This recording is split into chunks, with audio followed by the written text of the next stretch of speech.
आप में से जो लोग अस्पताल से किसी भी तरह से जुड़े हुए हैं, चाहे वो प्रबंधन में हो या खुद डॉक्टर हैं या अस्पताल में ऑपरेशन थिएटर में काम करते हैं, वो इस बात से अच्छी तरह से परिचित होंगे कि यदि एक ऑपरेशन थिएटर में मरीज़ ऑपरेट होता है और उसके बाद में उसके ऑपरेशन की जगह में इन्फेक्शन हो जाता है, जिसको पोस्ट ऑपरेटिव वुंड इन्फेक्शन कहते हैं, वो कितनी बड़ी समस्या है।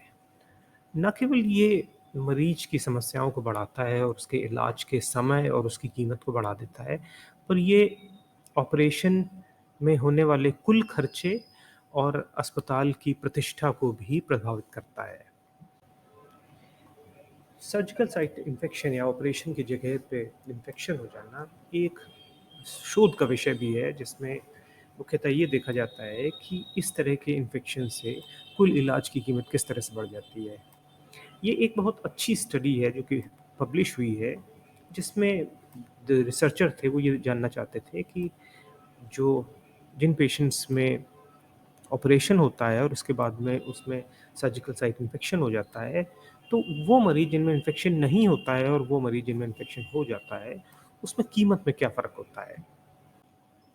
इस शोध का दौरान रिसर्चर्स ने करीब 450 एंडोस्कोपिक कोलेसिस्टेक्टमी के मरीज देखे और उसमें ये जानना चाहते थे कि जिन लोगों को ऑपरेशन के बाद में सर्जिकल साइट इन्फेक्शन हो गया और जिन लोगों को सर्जरी के बाद में सर्जिकल साइट इन्फेक्शन नहीं हुआ, उन लोगों में कीमत में कितना फ़र्क था, और उन्होंने ये पाया कि कीमत में लगभग 2 गुने का फ़र्क था, जो कि बहुत ज़्यादा है और चिंता का विषय है।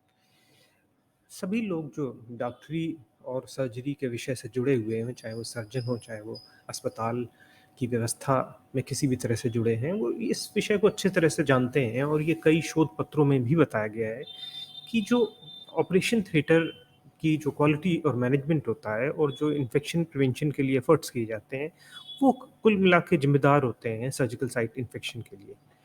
और ऑपरेशन थिएटर के मैनेजमेंट में एक बहुत बड़ा हिस्सा होता है सर्जिकल इंस्ट्रूमेंट की क्लीनिंग और डिसइंफेक्शन। तो आज के इस वीडियो में हम ये जानना चाहेंगे कि ऑपरेशन थिएटर के में जो सर्जिकल इंस्ट्रूमेंट की क्लीनिंग होती है, वो क्यों एक कठिन और चुनौतीजनक काम है। ऑपरेशन थिएटर में या किसी भी हेल्थ केयर फैसिलिटी में सर्जिकल इंस्ट्रूमेंट्स की क्लीनिंग और उनका रखरखाव एक बहुत ही कठिन और चुनौतीजनक काम माना जाता है। ये एक ऑपरेशन थिएटर की व्यवस्था में सबसे क्रिटिकल काम होता है। इस वीडियो में हम ये जानने की कोशिश करेंगे कि सर्जिकल इंस्ट्रूमेंट की क्लीनिंग इतना कठिन और चुनौतीजनक क्यों होता है और उसमें साधारणतः क्या समस्याएं आती हैं। हम इस विषय में भी बात करेंगे कि इस इन समस्याओं के मुख्यतः क्या निदान होते हैं और ऐसी स्थिति में क्या किया जाना चाहिए। डिस्क्रिप्शन के इस वीडियो के डिस्क्रिप्शन में आप कई उस तरह के वीडियोस के भी लिंक पाएंगे जो इन परिस्थितियों में उपयोग के लिए होते हैं। इस वीडियो के डिस्क्रिप्शन में आप इस तरह के प्रोडक्ट्स के भी लिंक पाएंगे जो सर्जिकल इंस्ट्रूमेंट की क्लीनिंग और डिसइंफेक्शन में साधारणतः काम में आते हैं। किसी भी ऑपरेशन या किसी भी सर्जिकल प्रोसीजर के दौरान जो सर्जिकल इंस्ट्रूमेंट्स होते हैं, उन पे ऑर्गेनिक रेजिड्यूज जम जाते हैं। कोई भी ऑपरेशन या कोई भी सर्जिकल प्रोसीजर, उसमें सर्जिकल इंस्ट्रूमेंट शरीर में ब्लड और बॉडी फ्लूइड्स के कांटेक्ट में आते हैं, जिसमें कुछ इस तरह के ऑर्गेनिक मैटर्स होते हैं जैसे कि प्रोटीन या कार्बोहाइड्रेट और फैट। उपयोग के बाद में अगर इंस्ट्रूमेंट्स को साफ नहीं किया जाता है या ऐसे ही छोड़ दिया जाता है, तो ये प्रोटीन और फैट उनके ऊपर जमा हो जाते हैं। ये एक बड़ा कारण है कि जो सर्जिकल इंस्ट्रूमेंट्स हैं उनको साफ करना क्यों कठिन होता है। ये जो ऑर्गेनिक रेज़िड्यूज़ होते हैं, ये साधारणतः केवल अकेले पानी या उपलब्ध साबुन से साफ़ नहीं होते हैं और वो उस पे जमे रहते हैं। अगर आप ऐसी स्थिति में इंस्ट्रूमेंट्स को ऑटोक्लेव कर देते हैं, तो वो उस पे और मज़बूती से जम जाते हैं। इस समस्या से निपटने के लिए हमेशा ये सजेस्ट किया जाता है या कहा जाता है कि उपयोग के तुरंत बाद इंस्ट्रूमेंट्स को साफ़ पानी से साफ़ किया जाए, और उसके बाद में कुछ इस तरह के कंपाउंड्स आते हैं जो इस तरह के ऑर्गेनिक रेज़िड्यूज़ को हटाने में मदद करते हैं। उनको मल्टी एंजाइम क्लीनिंग सॉल्यूशंस कहते हैं। इस इस तरह के मल्टी एंजाइम क्लीनिंग सॉल्यूशंस में इंस्ट्रूमेंट्स को डुबा के रखा जाता है, जिसको प्री सोकिंग कहते हैं। ये एंजाइम सॉल्यूशंस होते हैं, ये ऑर्गेनिक मैटर को डिसइंटीग्रेट कर देते हैं और आसानी से इंस्ट्रूमेंट से हटाए जाने में सहायता देते हैं। तो सब जो ऑर्गेनिक मैटर जो इंस्ट्रूमेंट्स पे जमता है, उसको हटाने के लिए और उसके जमने से बचने के लिए मल्टी एंजाइम क्लीनिंग सॉल्यूशंस का उपयोग किया जाना ज़रूरी है। वीडियो के डिस्क्रिप्शन में इन कंपाउंड्स के लिंक्स दिए गए हैं, जो कि आप देख सकते हैं। अलग-अलग तरह के सर्जिकल प्रोसीजर्स में उपयोग होने वाले सर्जिकल इंस्ट्रूमेंट्स का डिज़ाइन होता है, वो बहुत कॉम्प्लेक्स होता है और वो अपने आप में एक बाधक होता है कि उसको आसानी से साफ़ किया जा सके। उदाहरण के तौर पर जो एंडोस्कोप्स होते हैं, उसमें कई तरह के ल्यूमेन्स होते हैं। ल्यूमेन्स होते हैं जिनसे लाइट पाइप और फॉरसेप्स और ये इंट्रोड्यूस किए जाते हैं। ये ल्यूमेन्स होते हैं, ये क्लोज़ स्पेसेस होते हैं और इनके अंदर अगर कोई भी ऑर्गेनिक मैटर जमा है, तो उसको साफ़ करा जाना बहुत ही कठिन होता है। दूसरा कि कई इंस्ट्रूमेंट्स होते हैं, उसमें जोड़ या हिंज होते हैं और कई ऐसे कैसे कैसे स्पेसेस होते हैं जिनको आसानी से वहाँ तक नहीं पहुँचा जा सकता है। ये एक बड़ा कारण है कि सर्जिकल इंस्ट्रूमेंट्स को क्लीन किया जाना बहुत कठिन है। इन इंस्ट्रूमेंट्स को यदि यदि सही तरीके से साफ़ किया जाना है, तो पहले जो जो व्यक्ति उसको साफ़ कर रहा है, उसको इस बात का अंदाज़ा होना चाहिए कि उन इंस्ट्रूमेंट्स को कैसे खोला जाएगा और अंदर से साफ़ किया जाएगा। साथ ही में ये भी ज़रूरी होता है कि आप उनको खोलने के बाद में उनको सही तरह से बंद कर सकें, जिससे कि वो दोबारा से उपयोग में आ सकें। तो जो इंस्ट्रूमेंट्स का जो कॉम्प्लेक्स डिज़ाइन होता है, वो अपने आप में एक बड़ा अवरोध होता है, उसको साफ़ किए जाने में और इसके लिए जो क्लीनिंग स्टाफ है या जो जो भी व्यक्ति उसको साफ़ कर रहा है, वो उसके लिए ट्रेन्ड होना बहुत ज़रूरी है।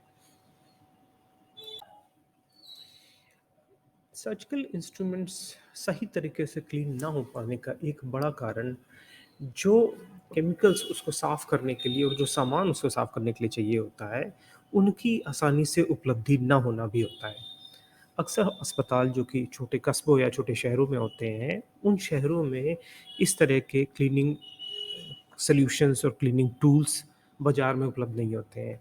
ये बड़ा कारण है कि ये जानने के बावजूद भी कि किसी पर्टिकुलर सर्जिकल इंस्ट्रूमेंट को सफाई की ज़रूरत है, क्योंकि साफ़ करने के लिए टूल्स और ब्रशेज़ और केमिकल्स उपलब्ध नहीं है, इसके कारण उनकी सफाई नहीं हो पाती है। ज स स सभी तरह के सर्जिकल इंस्ट्रूमेंट्स को साफ़ करने के लिए कुछ ख़ास तरह के ब्रशेज़ होते हैं, जो उन जगहों पर पहुँच सकें जहाँ पे साधारणतः ऑर्गेनिक रेज़िड्यू जम जाता है।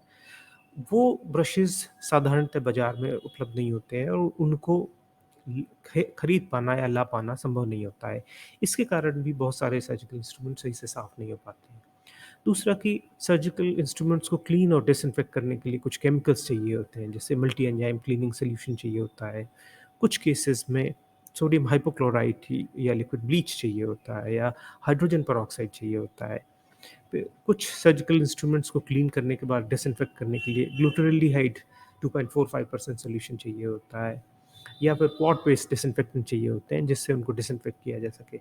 इन सब चीज़ों की जिस जगह अस्पताल है या कोई हेल्थ फैसिलिटी है, उसके आसपास साधारणतः उपलब्ध होना संभव नहीं होता है। तो इस कारण से भी इन इंस्ट्रूमेंट्स को क्लीन किया जाना आसान या संभव नहीं होता है।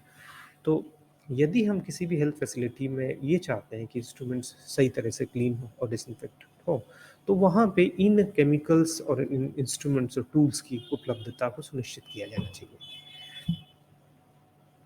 इस वीडियो के डिस्क्रिप्शन में हमने इंस्ट्रूमेंट्स को क्लीन और डिसइंफेक्ट करे जाने के लिए जो भी केमिकल्स चाहिए होते हैं, उनके लिंक दिए हैं, जो कि आप देख सकते हैं और उनके बारे में अधिक जान सकते हैं।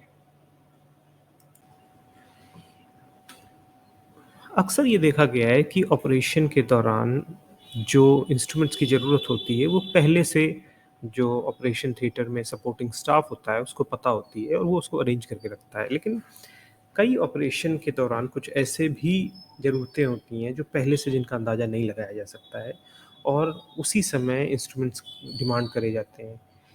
इसका ये मतलब हुआ कि ऑपरेशन थिएटर में जो सपोर्टिंग स्टाफ होता है, उसके ऊपर एडिशनल प्रेशर होता है कि वो थोड़े समय में और इस तरह के इंस्ट्रूमेंट्स को अरेंज करके दें। ये भी एक कारण होता है, समय की कमी एक बड़ा कारण है कि इंस्ट्रूमेंट्स को सही तरह से साफ़ कर पाना और रख पाना संभव नहीं होता है। इसके लिए जो ऑपरेशन थिएटर है और उसमें जो केसेस की प्लानिंग होती है, उसको ज़्यादा ऑर्गेनाइज़ किया जाए और ऑपरेशन ख़त्म होने के बाद में इंस्ट्रूमेंट्स को उसी समय क्लीन करके प्रोसेस करके रखा जाए।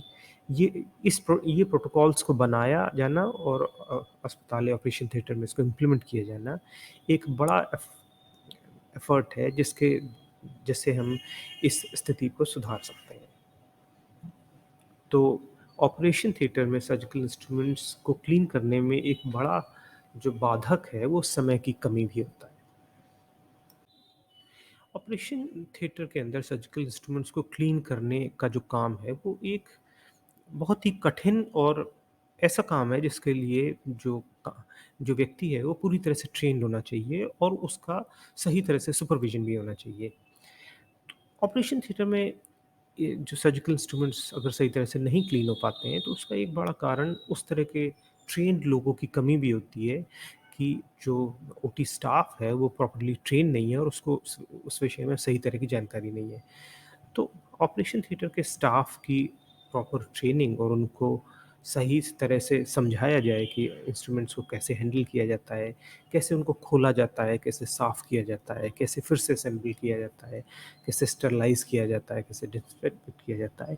ये समय-समय पर की जानी चाहिए और उनका सुपरविज़न होना चाहिए जिससे आप सही समय पे सही सही राय दे सकें और गलती को सुधार सकें।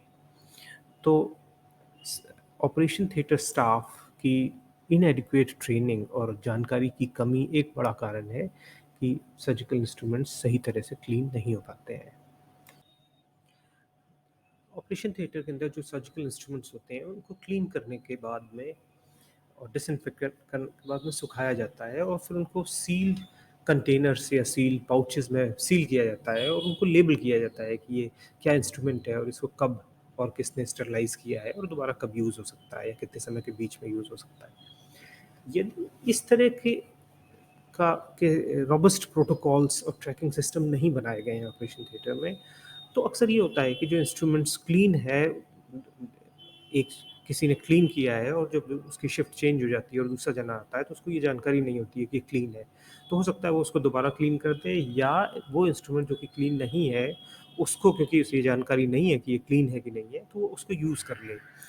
तो अगर ऑपरेशन थिएटर में जो सर्जिकल इंस्ट्रूमेंट की क्लीनिंग और डिसइंफेक्शन के लिए सही डॉक्यूमेंटेशन और ट्रैकिंग की व्यवस्था नहीं बनाई गई है, तो ये अक्सर इसके कारण ऑपरेशन थिएटर में कन्फ्यूजन होता है, देरी होती है और अक्सर एक ही इंस्ट्रूमेंट जो कि क्लीन नहीं है और उसको दोबारा उपयोग किया जाने का भी रिस्क रहता है। तो ऑपरेशन थिएटर के अंदर डॉक्यूमेंटेशन और ट्रैकिंग की व्यवस्था बनाई जानी चाहिए। सभी तरह के सर्जिकल इंस्ट्रूमेंट्स उपयोग के बाद में उनमें कुछ वियर एंड टियर होता है और वो ख़राब होते हैं। समय के साथ में उनमें जंग भी लगता है। ये सभी चीज़ें उनको सही से साफ़ किया जा सके, इसमें बाधा डालते हैं। इस बात का ख़्याल रखा जाना चाहिए कि जो भी स्टाफ़ ऑपरेशन थिएटर में सर्जिकल इंस्ट्रूमेंट्स का ख़्याल रखता है, वो इस चीज़ के लिए ट्रेन्ड हो कि वो पहचान सके कि कब सर्जिकल इंस्ट्रूमेंट्स में वियर एंड टियर हो रहा है या जंग हो रहा है और उसको सही समय पे सही सही कर सके या जंग को हटा सके, जिससे कि उनको सही से क्लीन किया जा सके। कुछ इस तरह के पार्ट होते हैं जो बार-बार उपयोग से ख़राब हो जाते हैं, तो उनको सही समय पे रिप्लेस किया जाए। तो सर्जिकल इंस्ट्रूमेंट का सही तरह से मेंटेनेंस, उनका रख-रखाव, उनको कैसे पैक किया जाएगा, कैसे सील किया जाएगा, इस चीज़ का ख़्याल रखा जाए। ये भी एक बड़ा कारण है कि सर्जिकल इंस्ट्रूमेंट्स क्यों सही से क्लीन नहीं हो पाते हैं।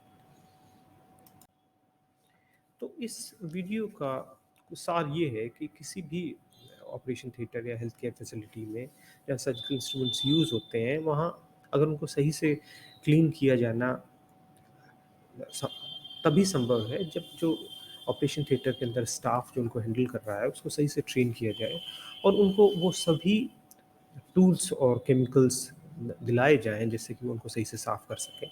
साथ में जो सफाई और क्लीनिंग और डिसइंफेक्शन के प्रोटोकॉल्स हैं वो बनाए जाएँ और उनको इम्प्लीमेंट किया जाए।